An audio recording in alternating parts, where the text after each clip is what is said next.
everybody, welcome to the Student Success Seminars. This is seminar number 2. It's called Happiness. I'm actually really excited to share with you some positive psychology, a little bit of tips and tricks and best of all habits that you can do just to be happier, have a more fulfilling life. It's a great skill set to build, and I really hope that you guys do enjoy it and benefit from this. This is an online seminar. It's actually meant for online students only. So if you are a campus student, please log out and go to the Connect calendar. You're going to go to events, and I teach the Student Success Seminars during weeks 2 and 3 of each month. All of them are taught on campus. If you are an online student, you are in the correct place because, of course, I wouldn't expect you to come to campus to attend the seminars. So this is a great way for us to connect and help you just develop a little bit more. Also, besides developing, you do receive 10 GPA points if you complete 5 out of the 8 seminars that are offered. So I'm going to tell you guys how to actually submit those seminars to me in just a moment here.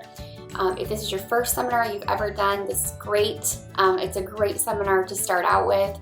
To be happy, you do have to work on things like stress, we teach the other seminars and relationships and so on.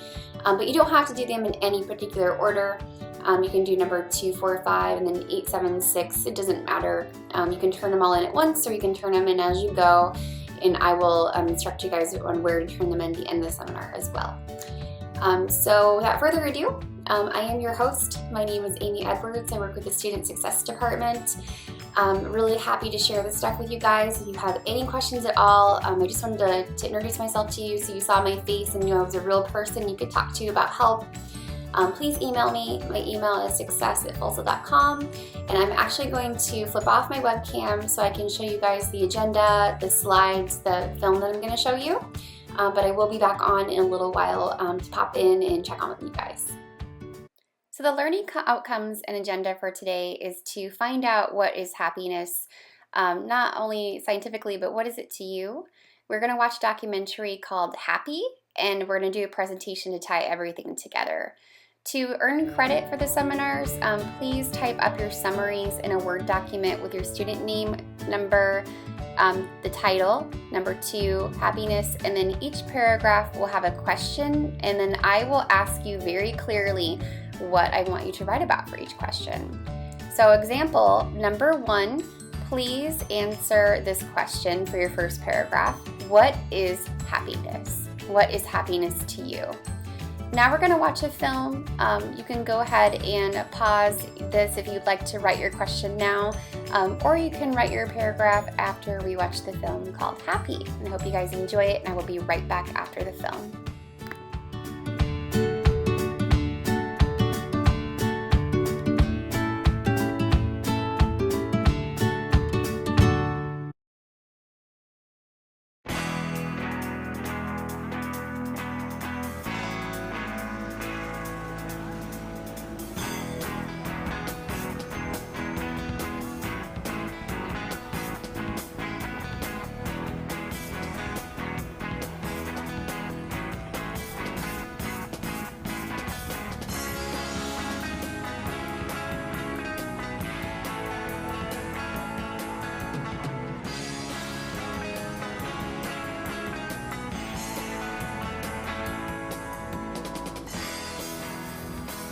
The first question is, what do you want? I don't know. To be happy? To be happy. I want the American dream. I want to be happy.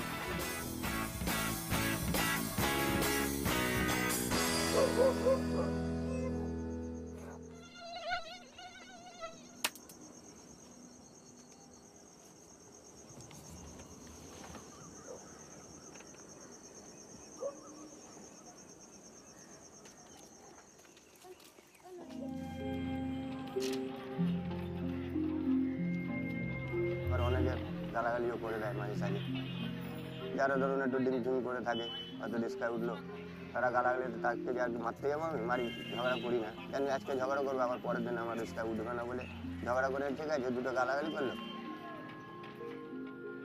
Would it surprise you to know that in a recent survey, this rickshaw driver, Manoj Singh, was found to be as happy as the average American? তখন খালি পায়ে দাঁড়ায়, তখন ওই গরমকালে একটু বেশি কষ্ট হয় আমাদের, পা পড়ে প্লাস এদিকে রোদ্দুর তাপ, আর এমনি বর্ষাকাল ভালো, আমাদের কোনো অসুবিধা নেই, ভিজে গেলেও কোনো চিন্তা থাকে না, জানি আবার শুকিয়ে যায়, আর একটা প্যাসেঞ্জার তুলে দৌড়লে আর শুকিয়ে যাবে। বাড়ি আমার ভালো।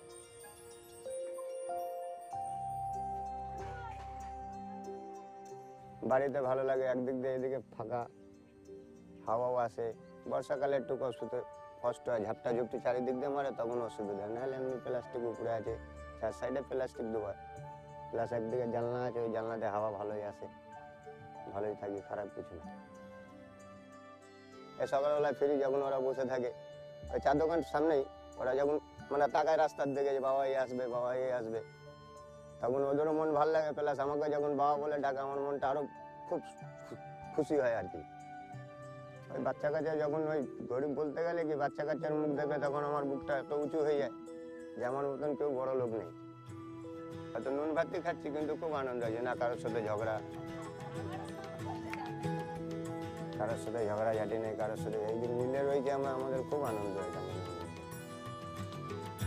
আমরা সবাই বন্ধু।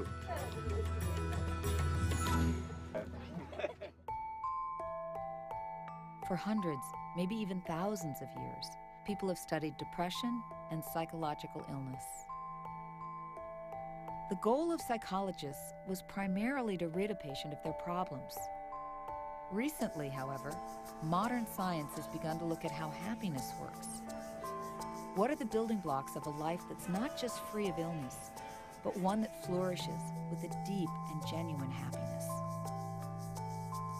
When I got into happiness research, it was 1981. It was not a popular field in psychology.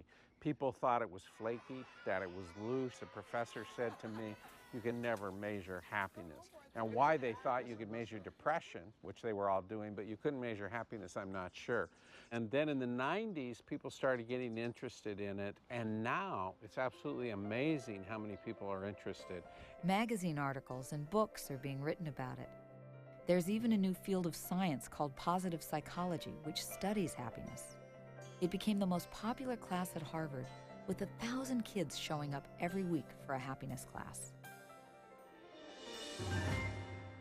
The first thing is to realize that happiness can actually help you get your other goals, have better relationships, make more money, do better at the job. People on the job are going to like you better if you're happy. What we've done, and I've done this for the last 25 years, collecting data. So we follow people and look at their moods over time. We've also looked at random samples of people from around the world, who's happy, who's not happy. Then we crunch all these numbers and we say, gee, what really matters? By studying identical twins, people with almost exactly the same genetic makeup, researchers have discovered that approximately 50% of the differences in our happiness levels is determined by our genes. They call that our genetic set point, or our genetic set range. Most of us are born with a certain range of happiness that we fall in most of the time. And even when really good or really bad things happen to us, we kind of tend to return to our set point. And while 50% is genetic, amazingly, our circumstances, like what job we have or how much money we have, our social status, our health, those things that many of us are told to focus on, they only account for 10% of the differences in our happiness. Most people are kind of stunned at how small that is, but that still leaves 40% unaccounted for. And so our theory suggests that there is a great deal you can do to become happier, and that 40% is left for kind of intentional behavior, things that we can do on a regular basis to become happier. It's very important, if a person wants to become happier, to try not to adapt to what they're doing. So they would consciously vary what they do. It could be like when you do your daily run, that you take a different route. I mean, that's not really, mind-boggling. For some people, it's going to be a lot of change. For some people, it's going to be a little, but that change is important. It's sort of the variety of the spice of life.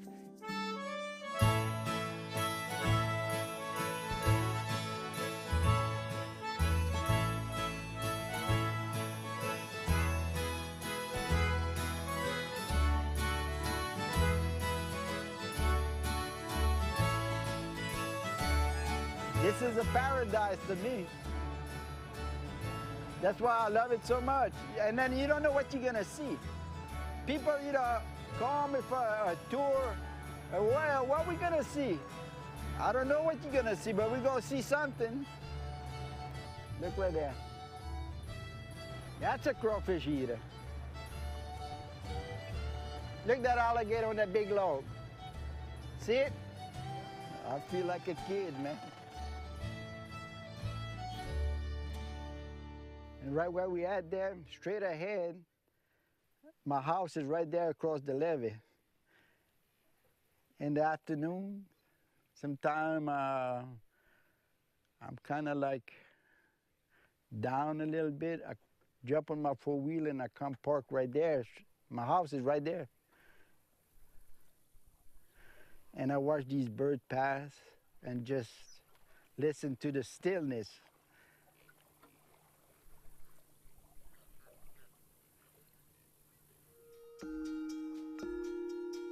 Any discussion of happiness centers a lot on dopamine. Dopamine is a chemical in the brain called a neurotransmitter that's necessary for feelings of pleasure and happiness. So electrical impulses come down a nerve, they hit the connection, and the connection releases chemicals. The chemicals diffuse to the next nerve cell, they bind to receptors in the next nerve cell, and they cause an electrical change. That chemical release that is released is called a neurotransmitter. Pretty much as you age, from about teenage years onward, you're slowly losing dopamine synapses and probably dopamine neurons as well. As far as we know, no one's observed those regenerating. If it's too severe, then you end up with Parkinson's disease. The body adapts to what it needs to do. So the use it or lose it probably applies to some degree in the brain as well. And so the idea would be to seek out experiences that release dopamine or you need dopamine to do. The things that are best at doing that, interestingly, involve physical activity. So aerobic exercise is probably one of the best releasers of dopamine, especially if you do it in novel ways. Qualquer atividade física é muito importante para qualquer ser humano. Que está numa idade que todo mundo no planeta talvez sinta que já está caindo, sabe? E eu me sinto subindo ainda, sabe? Então isso me sinto feliz, sabe? E muitas vezes você está ganhando dinheiro que é bom para você, mas não está se cuidando, né? Você não está se olhando, você não está feliz. Você dorme a cabeça no travesseiro, preocupado com o que é que eu vou pagar amanhã, quanto é que eu devo hoje, entendeu? Então, o esporte tira você disso, sabe? Dá um mergulho. Dá um mergulho.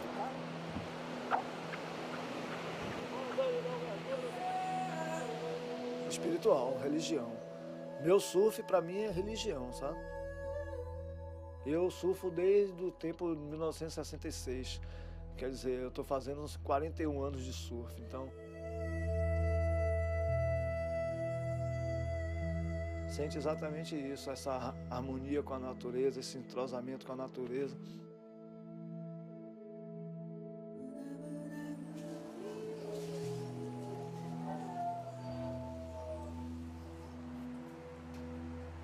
É uma vida que eu escolhi, né? Não é uma vida de doutor, não, mas eu vivo bem, sabe? Mas é muito gratificante você poder surfar com os filhos, sabe?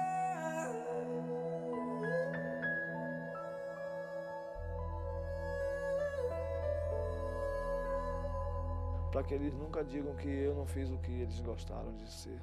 Se ele quiser ser surfista, ele vai ser. Se ele quiser ser um doutor, ele vai ser. Minha filha quer ser uma economista, ela vai ser, entendeu? É o que eu digo sempre para meus filhos, né? Procura trabalhar para poder não viver uma vida tranquila, sabe?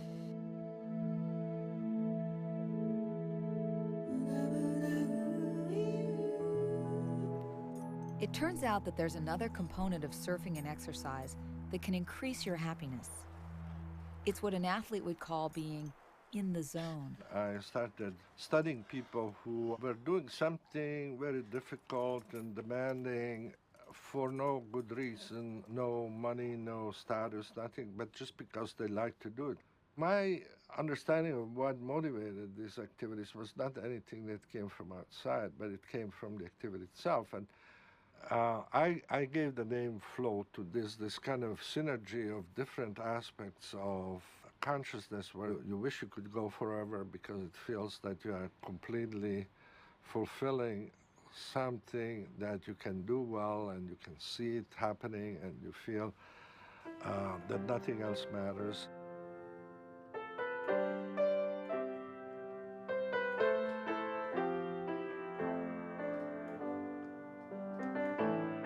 To have very clear goals that you know moment by moment what you have to do.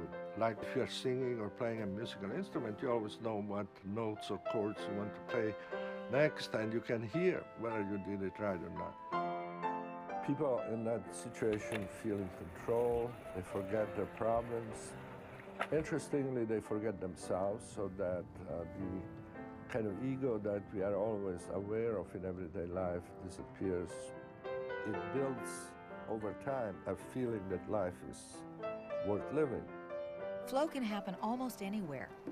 It can happen during personal time, or it can happen with your family. It can even happen at your job.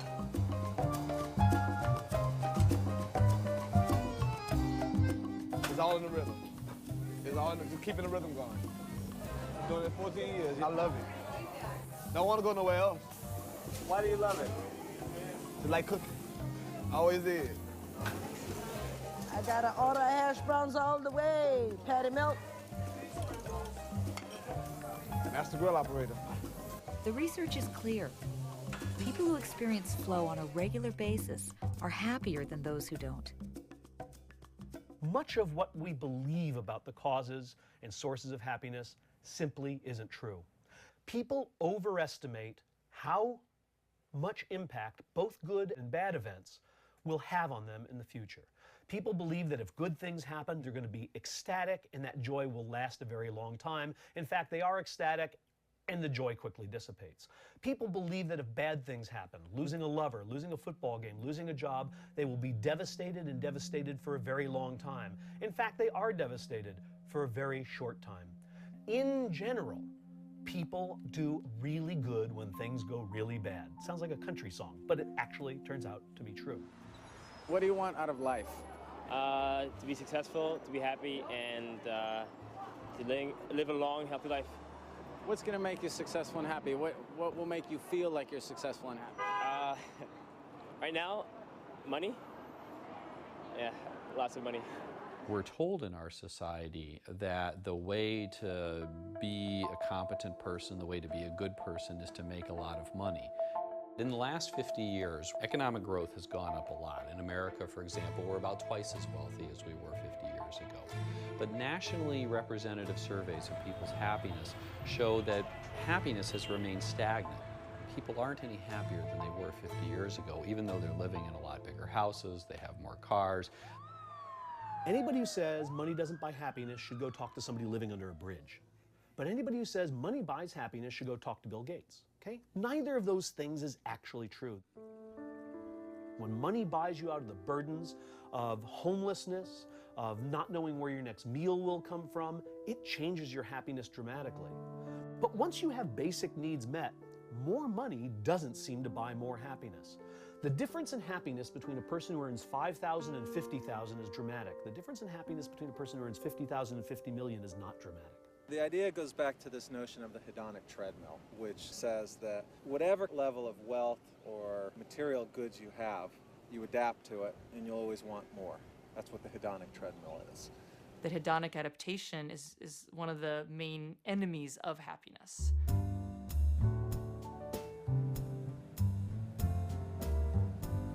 Remember Roy Blanchard? He told us earlier about the novelty and the beauty he experiences in nature. Well, Roy's also part of a family that just might be one of the happiest families around. The Blanchards are an extended family of children, siblings, and in-laws. Most live within a few miles of each other. They live modestly and with very little material wealth, but they seem to have plenty of happiness to go around. Tout notre enfant parle le français, c'est la dernière. Et la plus jeune. In English, somebody tell you something and you didn't understand it, you say, could you please repeat that again? I didn't understand it. In French, you say, ah. That's your We didn't even have toilet paper. We had to use the Sears catalog. That's American. Isn't that American? Using the Sears catalog, that's American. And how often do you come together? At least once a week. We were our playmates. Our parents, they were the playingest people. They played marble with us. We swam every day. Every afternoon, the whole family would be in the lake swimming. All this food right here didn't cost us a penny. We could feed 25 people for nothing.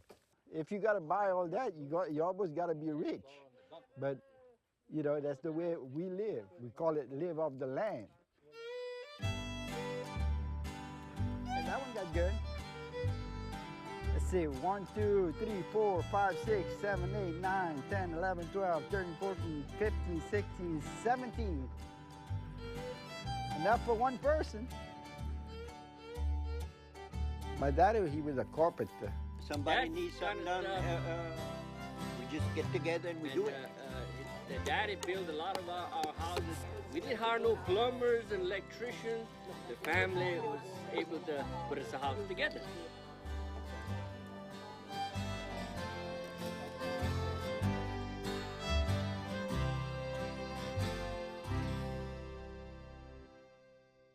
We studied some of the happiest people, and we found, without exception, that all of them had close, supportive family and friends. That didn't mean that they loved everybody or, you know, they got along with everybody, but what it meant was every one of them had close family and friends. We make a distinction between two main kinds of goals or values which people might pursue in life: intrinsic goals and extrinsic goals. So extrinsic goals are extrinsic in the sense that they're focused on something external to you. They're focused on rewards, they're focused on praise, they're focused on getting stuff. And the three main examples of extrinsic goals we've looked at in our research are for money and financial success, for image, kind of looking good, having the right appearance, and for status or popularity. Now we contrast those with intrinsic goals. Intrinsic goals are inherently satisfying in and of themselves because they have to do with intrinsic psychological needs that all people have. And the three intrinsic goals which we've studied are goals for personal growth, trying to be who I really am, having close connected relationships with like friends and my loved ones, and then community feeling, which is having a sense of wanting to help the world to be a better place. We found that intrinsic goals are on the exact opposite side of value systems compared to extrinsic goals, okay? They're in opposition with each other. The other thing we know from a decade of research at this point is that people who were more oriented towards money and status and image were reporting less satisfaction with their lives. They were more depressed, more anxious. We found that they felt less vital, less sort of energized in their day-to-day life. On the other hand, intrinsically oriented people were more happy. They were reporting more vitality, less depression, less anxiety. If our values are a key component of happiness, that may explain one of the anomalies in international happiness research. According to an increasing amount of data, Japan is the least happy of the wealthy industrialized nations. 最後の質問なんですけど、今日は何の日でいらっしゃいますか？誕生日です。おいくつになられるんですか？39です。39、お若いですよね。ありがとうございます。はい。けど誕生日の日にこういう友達と飲まれて例えばご両親とか、はい、彼女とかどうおっしゃってますか？誘われるがままに言ってますんでね。彼女には言ってあります。それよりか大事なちょっと仕事の話があるんで、で彼女とは明日会います。明日会います。After World War II, Japan's entire workforce was mobilized to rebuild the country from the ground up. For decades, they emphasized economic growth and material prosperity above all else, and their achievements were the envy of the Western world. But those achievements have come at an awful price. A telling and dangerous phenomenon is occurring in Japan. People are working such long hours and enduring so much stress that they are literally working themselves to death. It's become so common, so many people have died, that they even have a word for it: karoshi. This toxic lifestyle is leading to record low levels of happiness among the Japanese.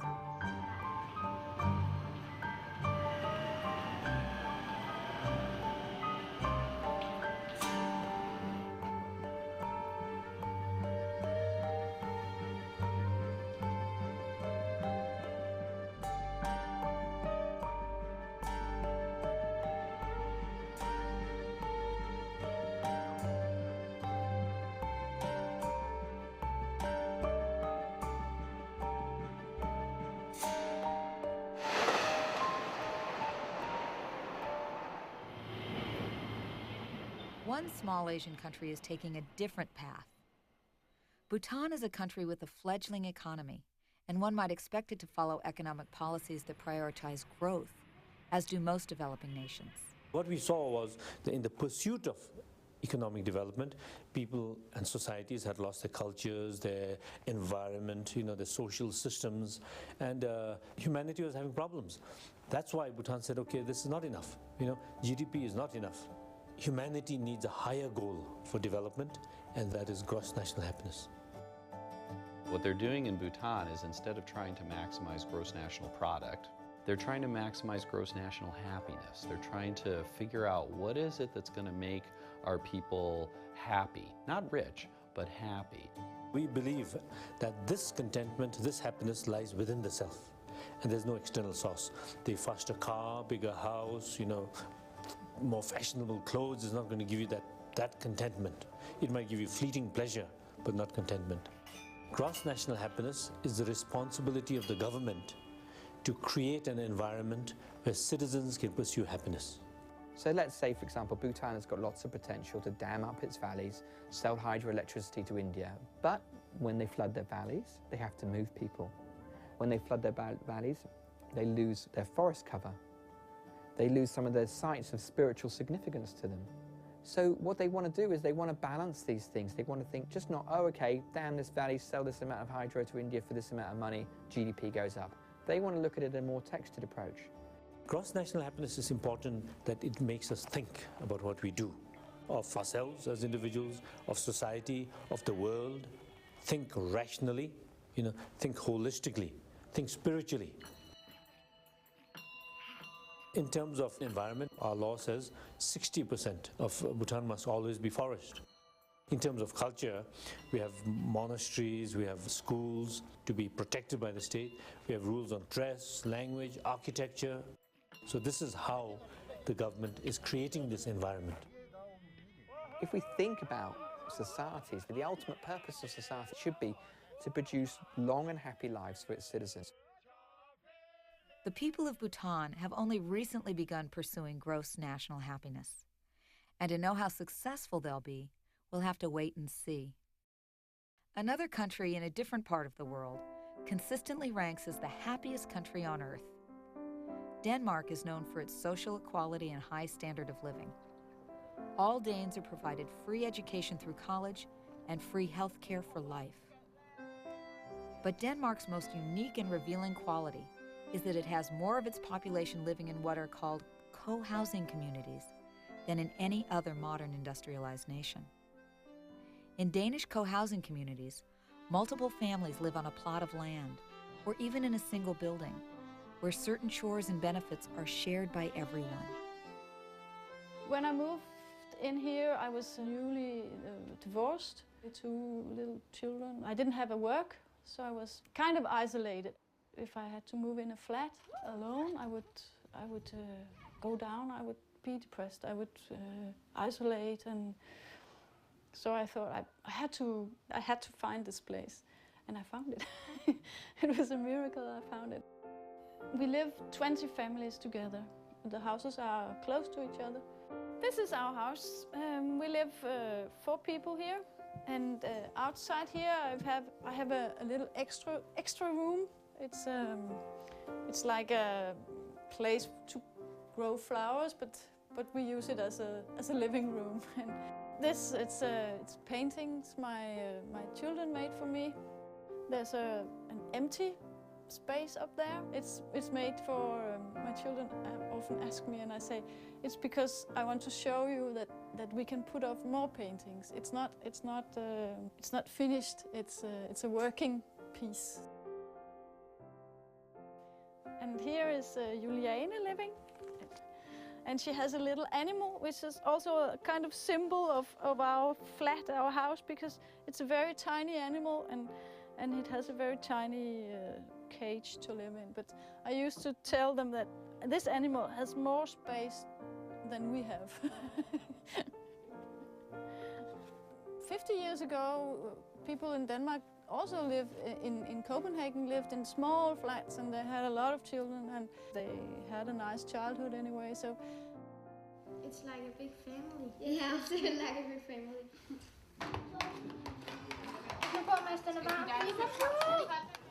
I have 3 children and they eat a lot.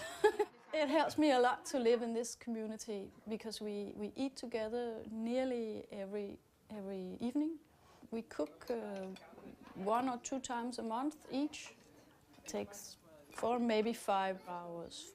And to cook only twice a month instead of every day, it saves a lot of energy of thinking what is the meal today, and to buy all the stuff and to make it and to do the dishwash. Every day it saves, I don't know, 2 hours and a lot of energy. And this place, when we get 14, we have to make food. So it's 2 girls and 14 cooking for 40, 50 people. It's really cool. And they come to ask for help, but they are very good, they do it.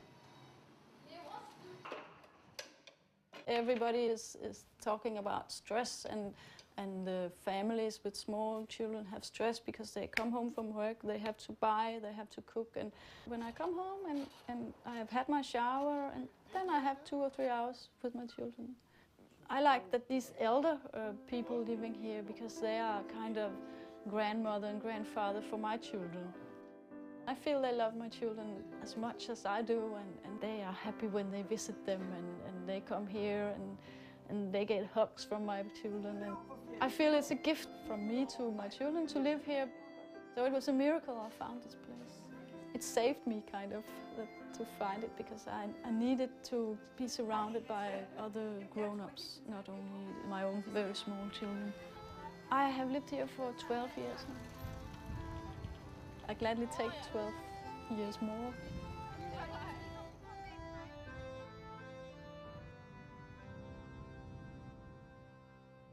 I think when we work in a community, we realize that, you know, my life is pretty good as it is, and I have something to give to somebody who maybe doesn't have something that I have. And I think that makes people switch from sort of focusing on what don't I have to what do I have that I can share.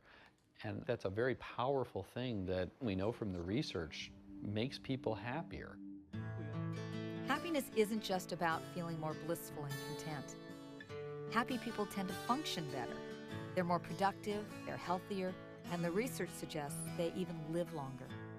Well, if long life is an indication of happiness, then the people in Okinawa, Japan might just be ecstatic.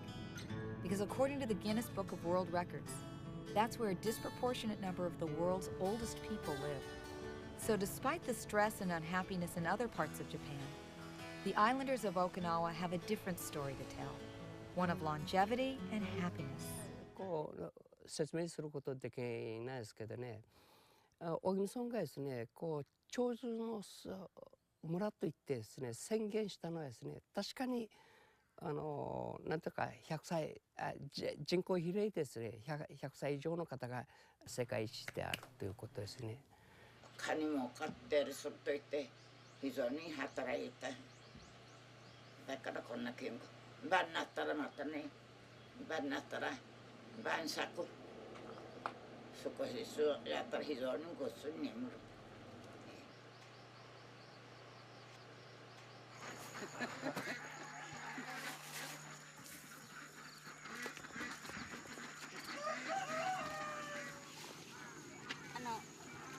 前はね、サウナにわざわざ汗出しに行ってさね、だけどこの墓で仕事したら2時間働いてきたらね、もう汗がびっそり、もうとってもいい気持ち。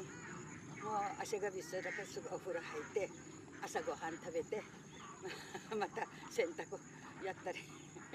Besides experiencing flow on a regular basis, Okinawans grow vegetables that subsidize their livelihoods and provide gifts for friends and neighbors, bringing the people even closer together.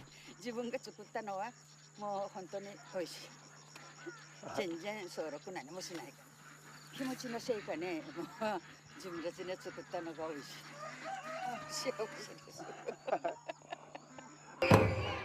Even the Okinawan traditions keep people connected in unique ways. The island has a traditional band of about 50 people, and the rule is that the band members must be between the ages of 20 and 30. The band is supported by community funds and plays in a different village every Friday night. Since there's not much other nightlife on the island, lots of people come out to see them, both young and old. It's a tradition that ensures regular contact between people, not only from different villages, but from different generations.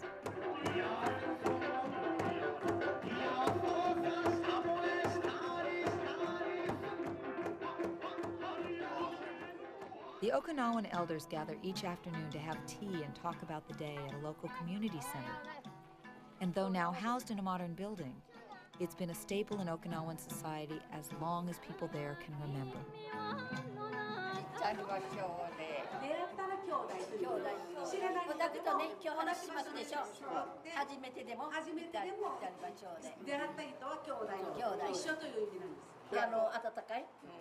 悪いことしていけないというこの気持ちがみんなに親しくしているから結局の兵隊がこう兵隊がみんな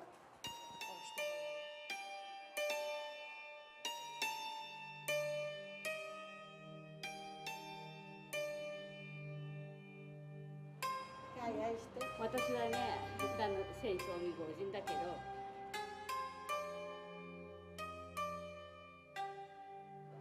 私は人にもやってこの中近所とこのね付き合いやする大組の方に高田との方にもね踊り習いに行ったりカラオケしに行きましてこのおばさんが一番可愛い私は本当友達がいっぱいいるのが一番幸せどっちかといえばとにかく家庭はですね各家庭みんなたまたま不幸がある時はもう部落の人がみんなこのしたら前は埋葬だったけど今もう仮装になりました仮装してきたらしてうちら団体一門ばっかといってね共同の墓だから箱に遺骨を拾ってきてね拾ってきてこの遺骨をすぐこぼしてみんな墓の中にみんな全部のものもう一家族という意味でそういうのが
First act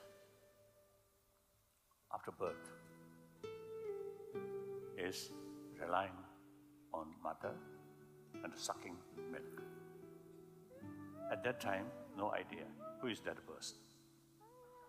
But simply, you see, just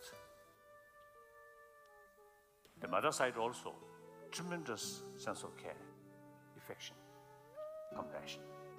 So the bond, closeness between mother and child, not by law, not by religious teaching, but by nature.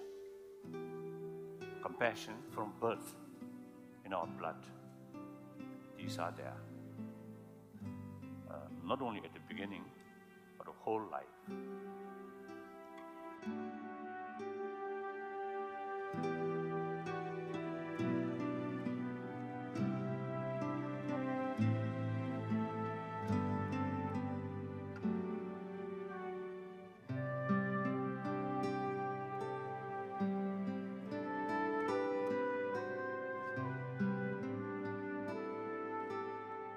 Compassion.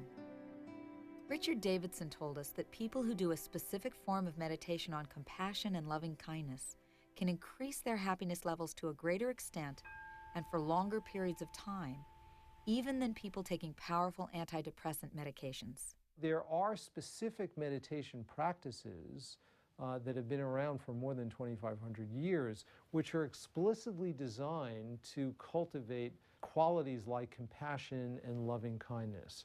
The person we've tested the most in our lab is a person by the name of Matthieu Ricard. He has been a Tibetan Buddhist monk for more than 30 years. He also holds a PhD in molecular biology. And we have looked intensively at Matthieu's brain, both at rest as well as when he is intentionally generating these states of compassion. So there's no obvious change in external behavior. You know, he's just sitting there, and then we give him the instruction to begin the compassion meditation, and all of a sudden, it's like, you know, parts of the brain are on fire. These are areas of the brain which are extremely important for understanding happiness and well-being. And so we are, for example, currently doing studies where we are having people who've never meditated before, and we're having them do very simple exercises. 2 weeks of training in this simple compassion practice does change the brain in ways which are similar to, although not nearly as well defined as what we see in very long-term meditation practitioners. There is some evidence to indicate that we actually change the gross structure of the brain, literally the size of particular cortical areas in the brain change in their thickness. We, through intention, can change our brain.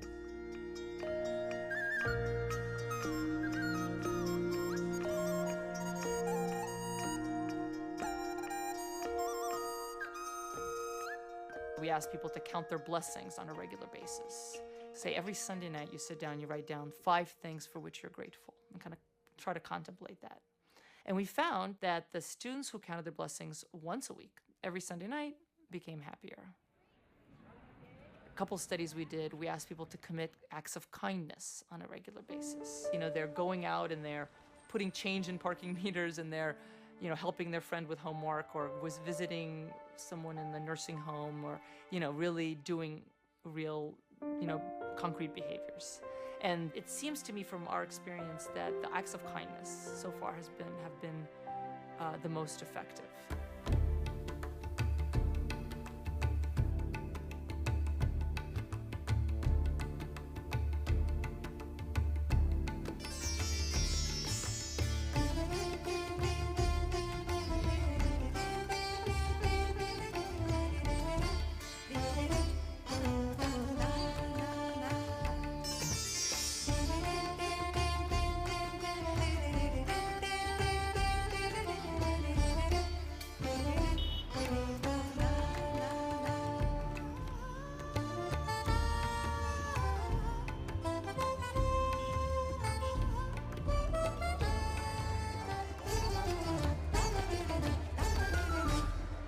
Mother Teresa, a symbol of compassion, opened her first home for dying and destitute people here in Calcutta, India.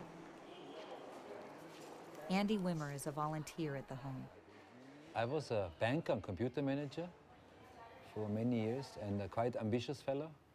I wanted to become the youngest bank director there, spoiled with a good income, used and spent a lot of money, and had a good life, actually, enjoyed the life. Yeah? I used to waste a lot of money on fashion, for example. I was quite a fellow with quite, you know, into fashion and all these things.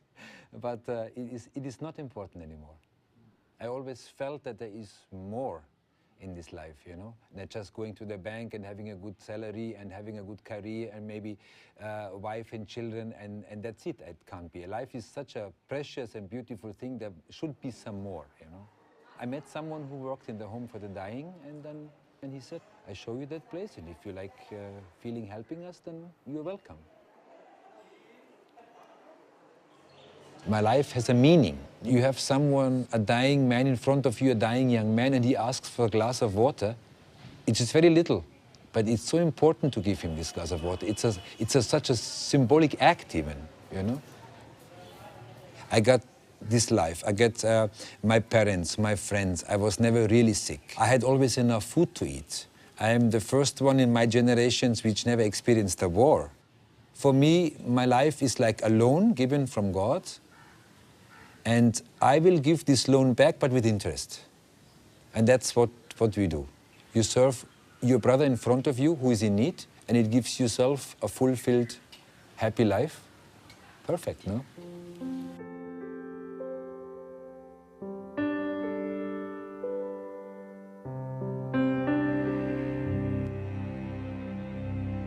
Gratitude, compassion, caring, love. These are, to me, what I would call spiritual emotions.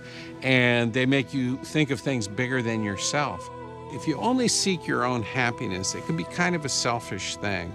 But once you move to the spiritual emotions and worry about the well-being of the world, your life grows. You care about something bigger than yourself. You, in a way, can transcend your own life, your own death, by caring about these things that are bigger than yourself.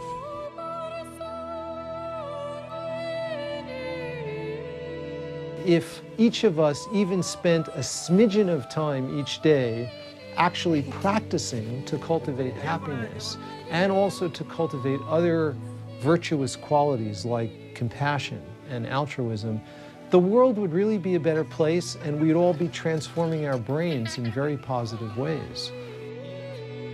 And it's not about, oh, I must change my life totally and cut off from my past and I'll be a better person. It's not about that. It's because the trick is to be authentically you. We should really be thinking of happiness as a skill, which is no different than learning to play the violin or learning to play golf. The formula for happiness is not the same for everyone. But the good news is that the things we love to do are the building blocks of a happy life. Play, having new experiences, friends and family, doing things that are meaningful, appreciating what we have. These are the things that make us happy, and they're free. And with happiness, the more you have, the more everyone has.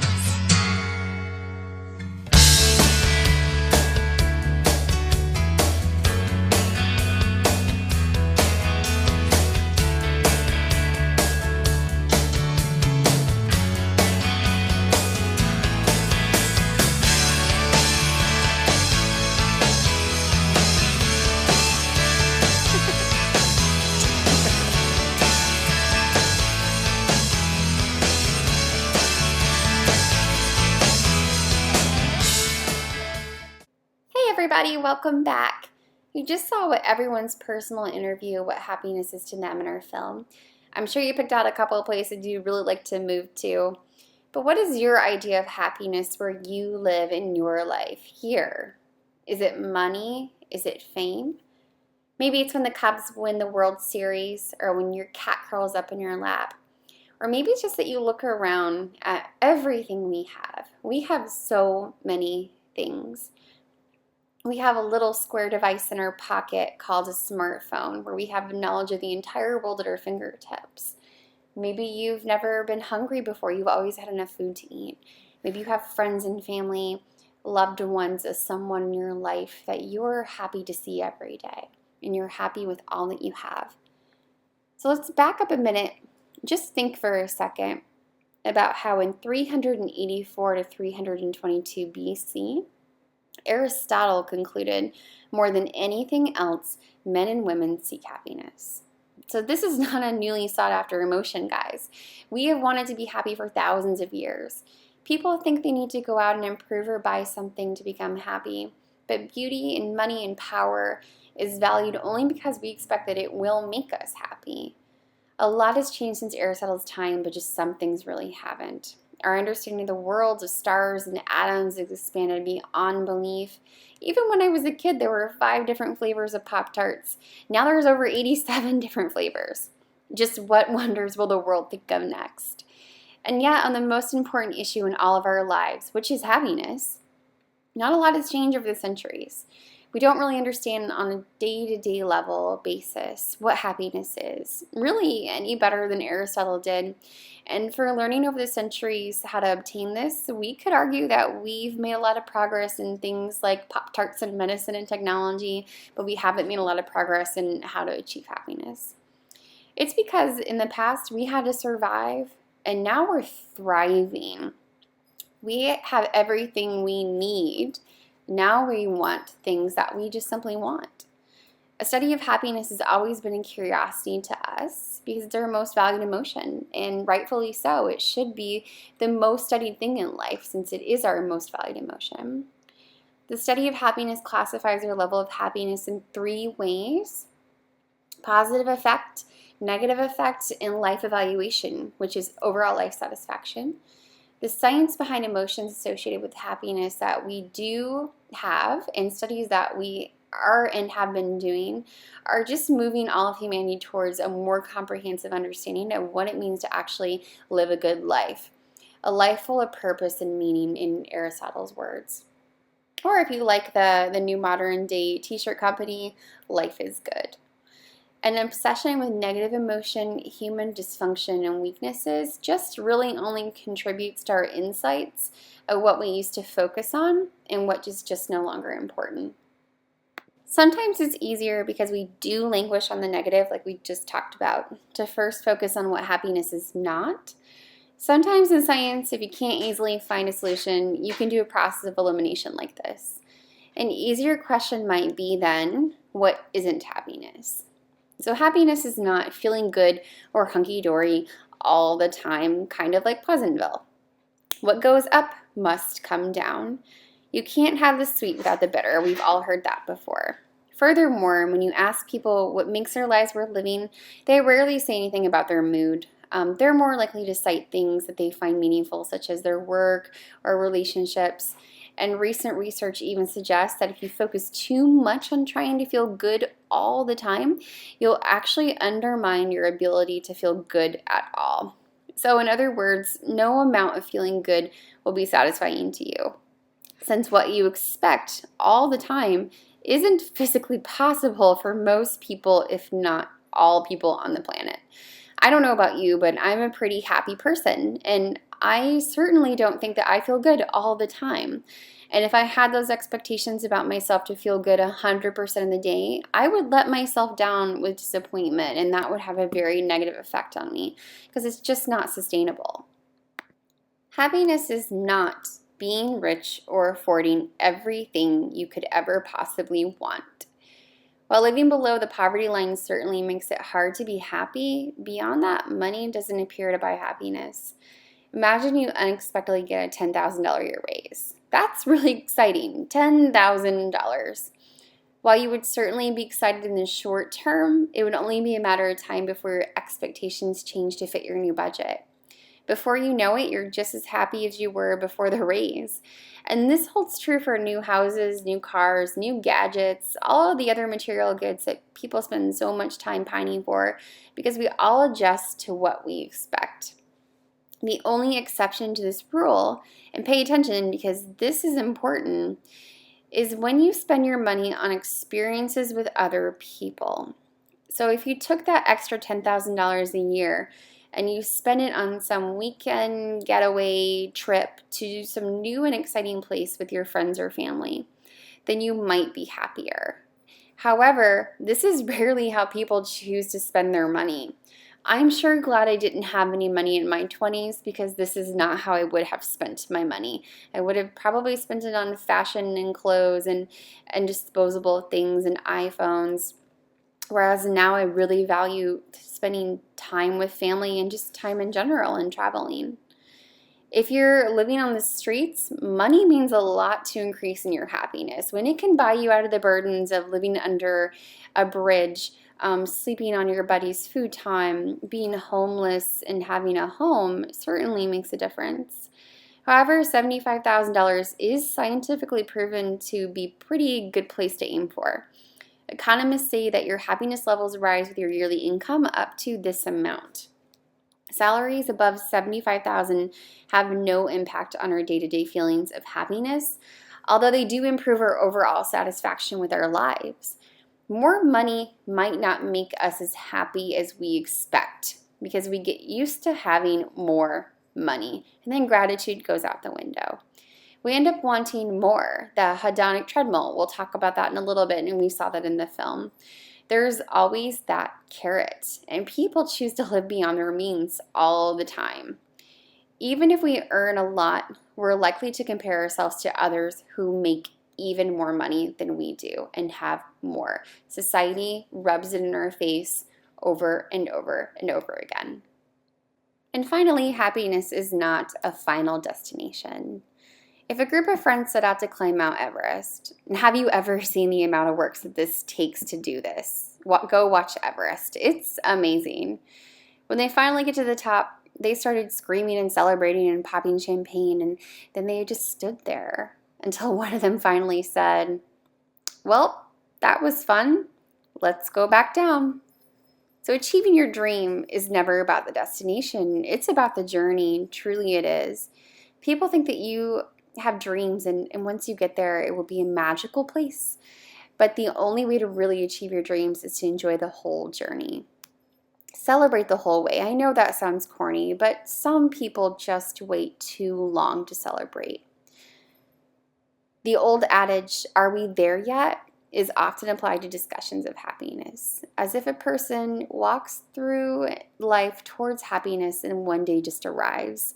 Contrary to popular belief, though, unless you're one of those really lucky people that won the genetic lottery that are naturally happy, it takes regular effort to maintain happiness, and most established techniques for becoming happier, which we're going to discuss, keeping a gratitude journal, for example, are habits. They're not one-shot events. And most life events that make us happy in the short term, like getting married or being promoted, fade away over time as we adapt to them. So what is happiness? Well, it's different for everyone. That's one thing we can be sure of. I really hope that none of you feel like the baby on the right and you feel more like the baby on the left. Happiness is different for everyone. A joyful life is an individual recipe that cannot be copied from one person to one person. So what is happiness scientifically speaking? The research suggests that happiness is a combination of how satisfied you are with your life. For example, finding meaning in your work, having family and friends, and having a good life quality, and how good you feel on a day-to-day basis. Both of these are relatively stable, and that's good news. That is, our life changes and our mood fluctuates, but our general happiness is more genetically determined than anything else. The good news is with consistent effort, this can be offset because 40% of what you do every day is an intentional activity to increase this, and we'll talk about this in just a second. In other words, you have the ability to control how you feel, and with consistent practice, you can form lifelong habits for a more satisfying and fulfilling happy life.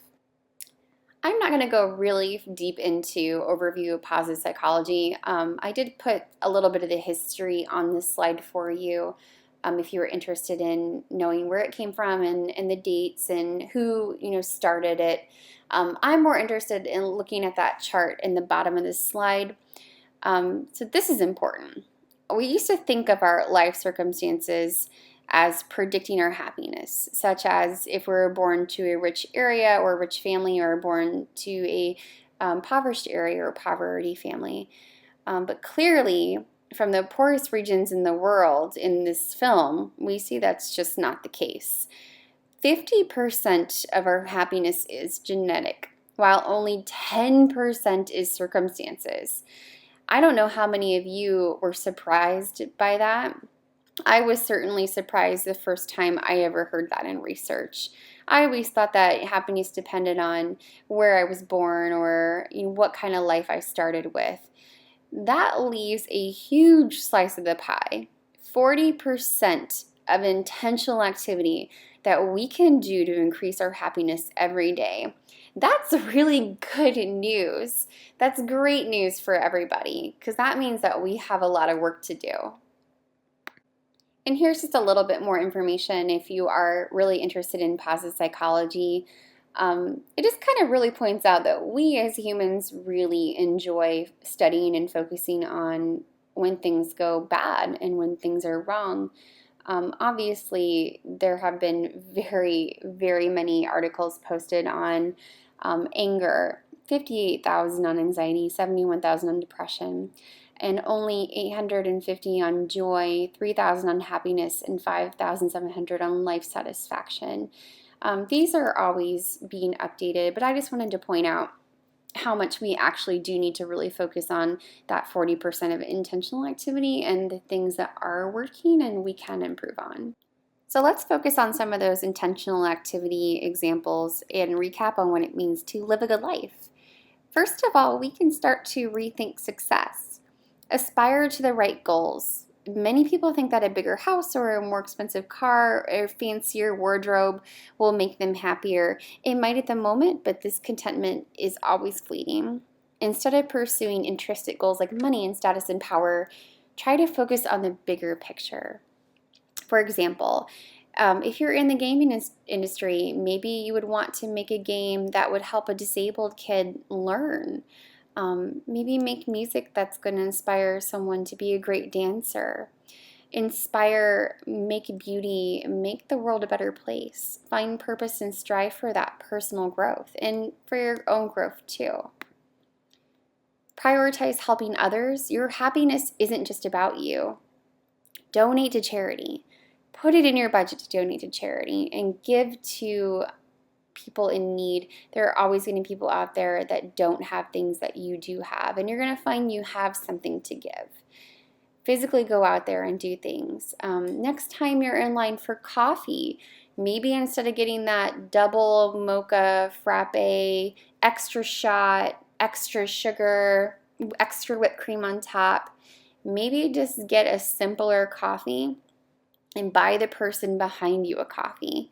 You're going to remember years from now the way that person smiled at you or the things that person said when you bought them a coffee, but you're not going to remember that extra shot of espresso or that extra shot of whipped cream. Trust me.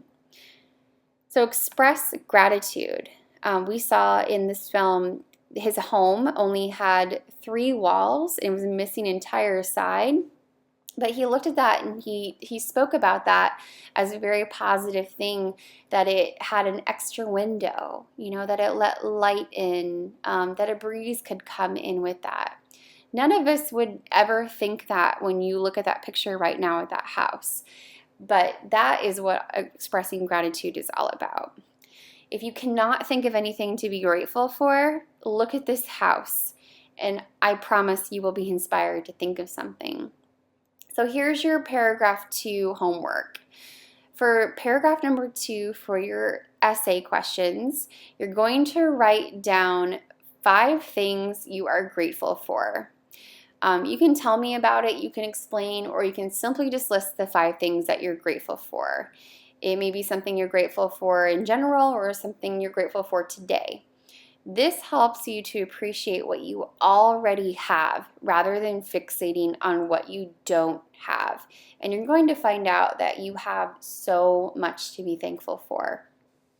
So if you guys would like to go ahead and pause your video right now to take a chance to write down the 5 things you're grateful for, remember, is paragraph number 2, and this is how you would format it.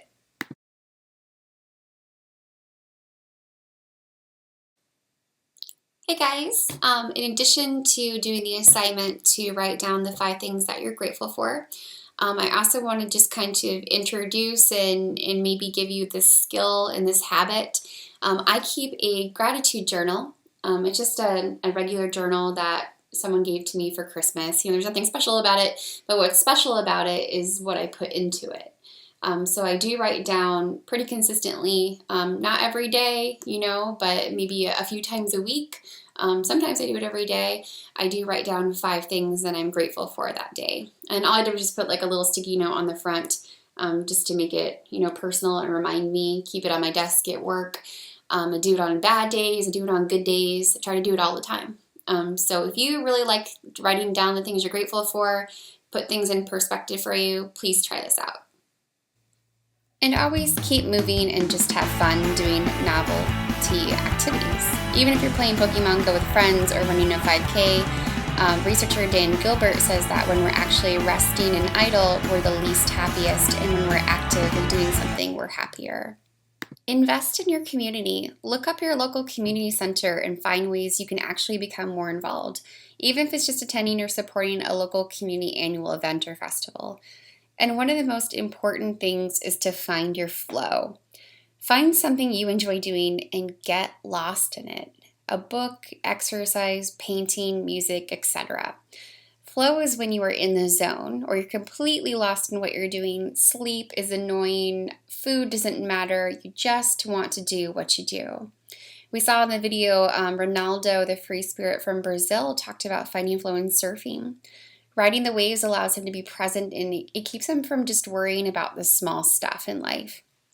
Jamal talked about finding flow in his everyday job making burgers. I love that. I love to cook and I love food. I would be very happy doing something like that and finding passion. And I'm very lucky to have found passion and flow in what I do every day.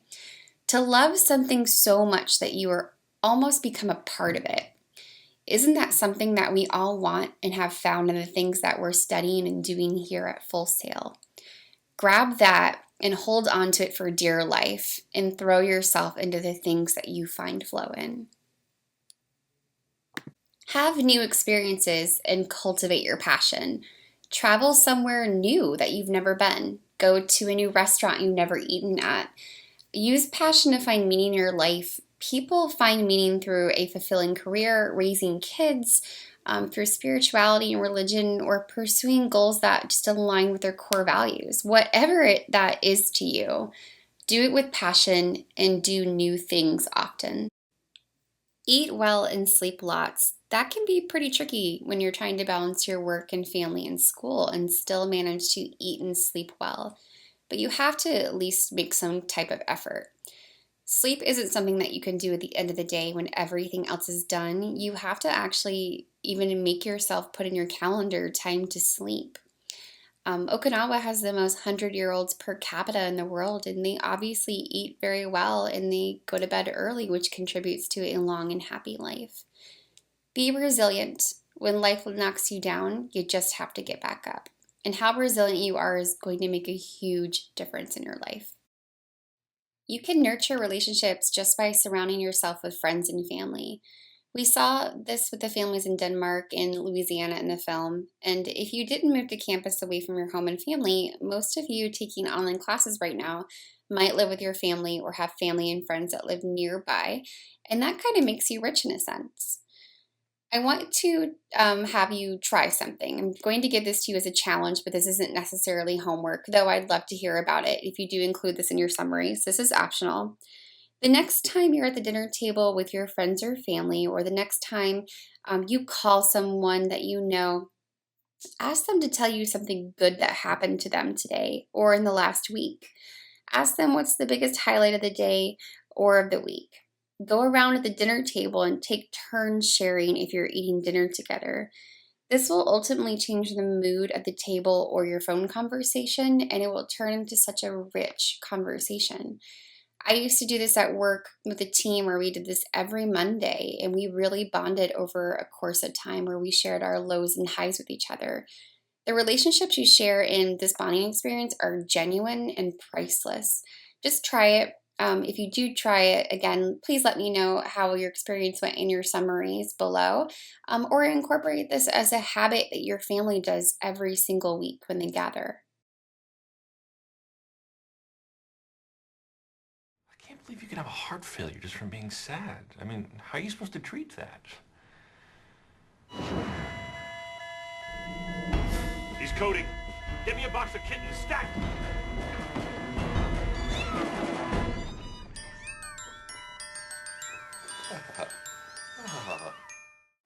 You have the ability to control how fulfilling your life is by actually practicing happiness. We all feel sadness, we all feel stress and negativity. So why can't we just stop and automatically be happy? There isn't just a magical way without effort to become happy. Like how in this clip from Scrubs I just showed you, the patient's dying from a broken heart and sadness, and he miraculously recovers with a box of kittens. If only it was that easy, guys. I would carry around a box of kittens with me everywhere I went. But happiness isn't something that just happens. It isn't the result of good fortune or random chance. It's not something that money can buy or power can command. It doesn't depend directly on outside events, but rather on how to interpret them. Happiness, in fact, is a condition that must be prepared for, practiced, and defended privately and fiercely by each person. So if happiness is a skill, you can actually practice positive thinking as one of your skill sets to achieve happiness. You can practice positive thinking, practice positive affirmations or mindfulness. Optimism enhances the quality of life and anybody can practice it. Ray Blanchard would sit outside and look at the view from his backyard when he felt sad or negative.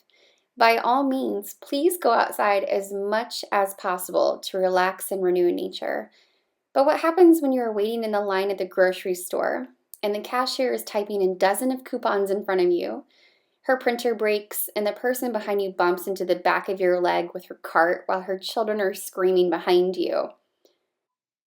Close your eyes and picture a positive image. Visualization has been practiced for ages by everyone from Aristotle to Tiger Woods.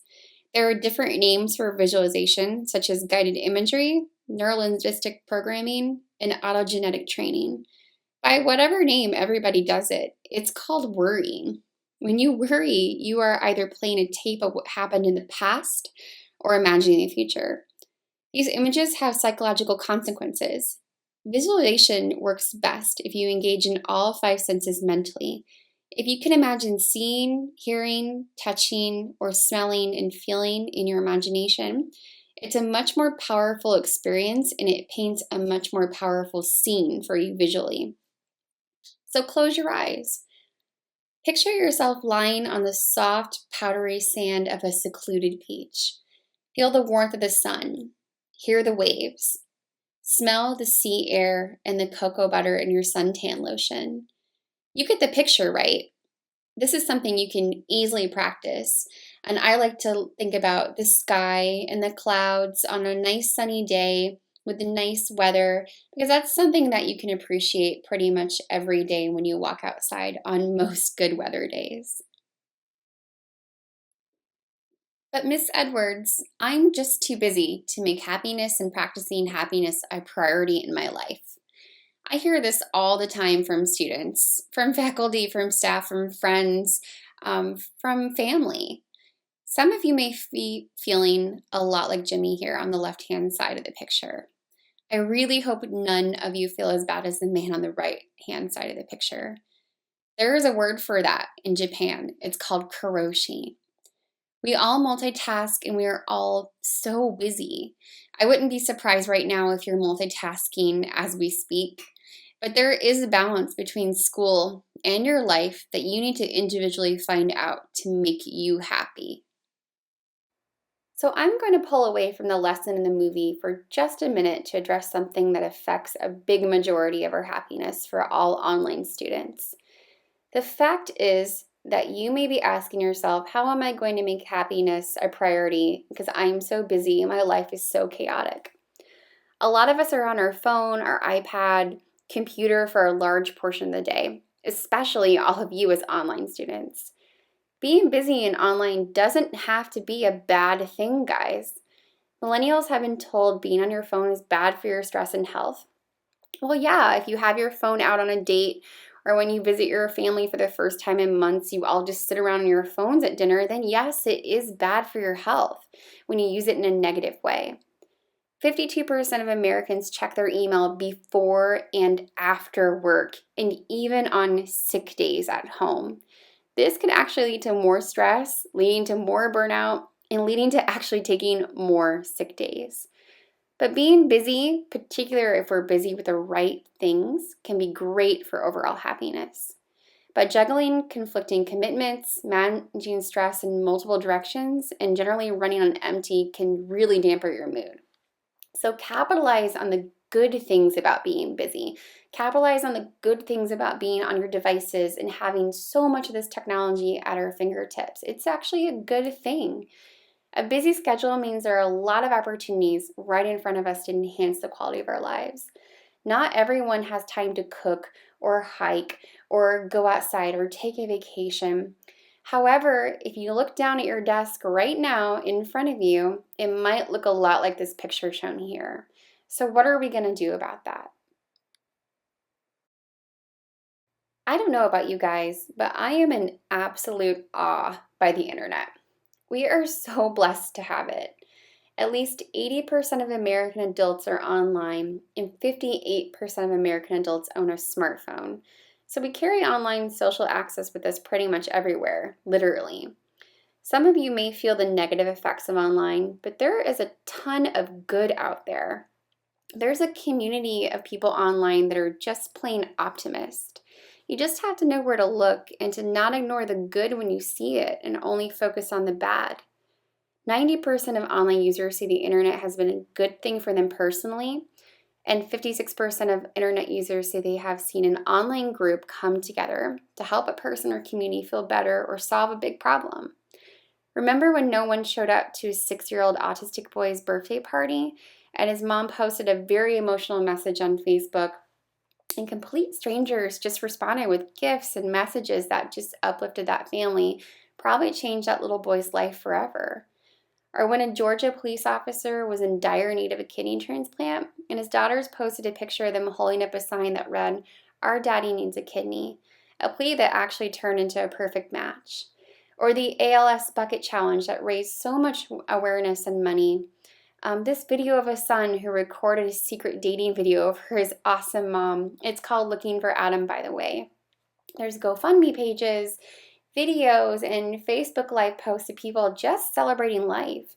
It's beautiful and inspiring, and it's out there everywhere if you just know where to look for it. There is good in there, and you need to go be a part of the good.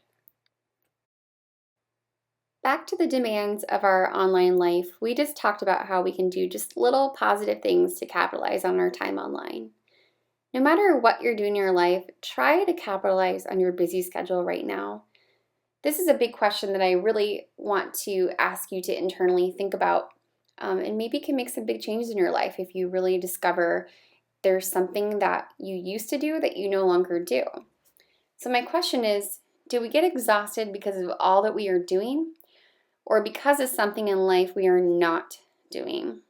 For example, I feel that the volunteer position at the Dying and Destitute looks exhausting to lift and care for people all day long, but it's actually not exhausting at all if it's something that's fulfilling your life. Remember I said earlier that there is research that shows that people are the most unhappy when they're still and stagnant and they're not doing something. So maybe that's something to examine in your life. People always say, what would they do if they won the lottery? And a lot of people say that they would just take a long vacation and do nothing and just rest. But actually, a lot of research shows that that makes people far less happy than being busy and being active and doing something that brings them pleasure or joy. So the point here is that maybe the inclusion of certain life-resurrecting activities in one's daily routine can actually go a really long way towards fostering resilience and the capacity to deal with a long list of daily demands. So we've gone over so many ways to increase happiness and positivity in our lives, but the overwhelming challenge might just be, where do I actually start? This isn't about changing your whole life and becoming a completely different person. I don't want any of you to think, oh, I have to go out and change my whole life. I have to do this now. I have to become this person. The point is to be as authentically you as possible. Ask yourself, what's making me unhappy? And if you don't know, then that's a good time to do some self-reflection and mindfulness to actually pinpoint that in your life. Is it your relationship? Is it your job? Or self-doubts towards a career that maybe you would like to pursue? Is it a class? Is it helplessness in taking charge of your health or insecurity you feel about appearance? Or maybe more than one thing, because stories have a way of spilling over into aspects of our lives. Tackle the one thing that is affecting you the most, and some of the other things will start to fall into place too. And please keep building those happiness skills to have a better, happier life. So you guys answered for me question number 1, paragraph number 1, what is happiness? You answered for me question number 2, paragraph number 2, please list 5 things that you're grateful for. So question number 3, paragraph number 3, this is the final question. I want you to please answer this. What is one thing that you learned from this seminar that you really enjoyed and that you will try to implement into your life daily? It could be anything. Just tell me what you liked the most about the seminar and how you think it's going to help you. Thank you so much, guys, for attending the seminar. I hope you really enjoyed it. You're going to want to email your summaries to success@fulza.com, and good luck in everything you do.